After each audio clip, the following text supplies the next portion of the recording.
Focus में रखते हैं जोमेटो, जो इनफैक्ट आज सुबह से ही रेडार पर रहा है। दरअसल कंपनी ने कहा कि 22 अक्टूबर को कंपनी जब रिजल्ट्स पेश करेगी उसके साथ ही फंड जुटाने पर भी विचार होगा।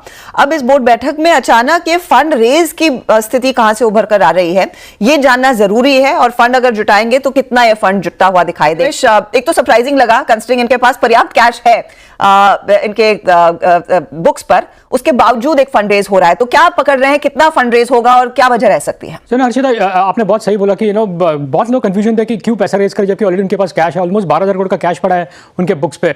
बट एक टेक्निकल रीजन है कि ये लोग जोमेटो फंड रेजिंग करने वाला वाया QIP, जो मुझे समझ में आया फ्रॉम मेरे सोर्सेज से कि ऑलमोस्ट $1 बिलियन जोमेटो रेज करेगा। बोर्ड भी अप्रूव देंगे जोमेटो को रेज करने का almost $1 billion, which is 8,500 crore of money via QIP। So that's जो ये जो इन्फॉर्मेशन है वो मेरे को सोर्सेज से मिला है कि ये लोग कुछ 8,500 करोड़ के आसपास का फंड रेजिंग करेंगे। अब क्यों करेंगे वो बहुत इंपॉर्टेंट है, बिकॉज ऑलरेडी उनके पास कैश पड़ा है, तो कहीं कैश का तो जरूरत नहीं पड़ना है उनको।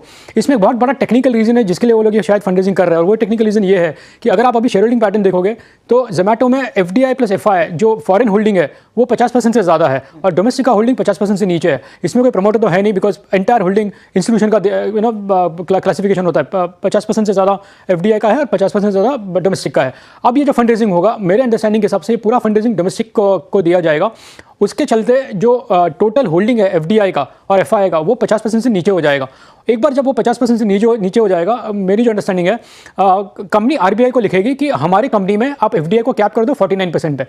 इसका सबसे बड़ा इंपॉर्टेंट रीज़न ये है कि आज के तारीख में ई-कॉम बिजनेस जो है, इंडिया में अगर किसी को भी ई-कॉम करना होता है, ई-कॉमर्स करना होता है, तो उनके लिए बहुत रिस्ट्रिक्शंस होता है अगर FDI का होल्डिंग 50% से ज़्यादा हो तो ब्लिंकिट जो उनका कोर बिजनेस है, जिसको लेकर ज़्यादा वैल्यू इमर्ज हुआ है लास्ट 1 साल में जोमेटो में, अगर उसमें रिस्ट्रिक्शंस नहीं चाहिए जोमेटो को, तो ये मूव करना बहुत ज़रूरी है कि होल्डिंग कंपनी में विच इज जोमेटो, उस पर FDI का होल्डिंग 50% से नीचे हो जाए। तो एज ए साइड 8,500 करोड़ के आसपास जो लोग जो रेस करेंगे, अगर करंट मार्केट प्राइस पे भी करते हैं, 2,30,000 करोड़ का मार्केट कैप है, करंट मार्केट प्राइस पे भी अगर QIP करेंगे तो 3 से 3.5% के आसपास का डाइल्यूशन होगा। अब जब ये डाइल्यूशन होगा तो ऑटोमेटिकली FDI प्लस FI का होल्डिंग 50% से नीचे हो जाएगा।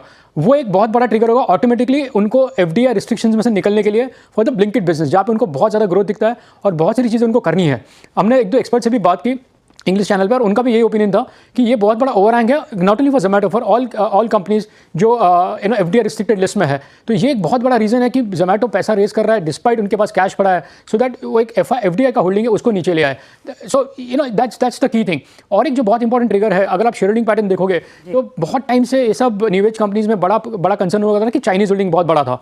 अगर आप लेटेस्ट शेयर होल्डिंग पैटर्न देखोगे तो एंड फाइनेंशियल जो बहुत बड़ा इन्वेस्टर हुआ करता था जोमेटो में, उसने काफ़ी सारा स्टेक बेच दिया है। अभी उनके पास खाली 2% स्टेक बचा है। तो इवन जो चाइनीज ओनरशिप है जोमेटो में वो काफ़ी हद तक कम हो गई है, तो वो भी ओवरहैंग अभी बहुत हद तक निकल चुका है। और अगर ये पैसा रेज कर लेते हैं फ्रॉम डोमेस्टिक इन्वेस्टर्स और FDI का जो ओवर कंबाइंड होल्डिंग है वो 50% से नीचे आ जाएगा, तो एक बड़ा ओवरहैंग इवन फॉर ब्लिंकिट जो लोगों को कंसर्न है वो हट सकता है। And I think that is the reason why ये बोर्ड मीटिंग में I think board will approve nearly $1 billion fund raising, जिससे FDI का होल्डिंग कम हो जाए।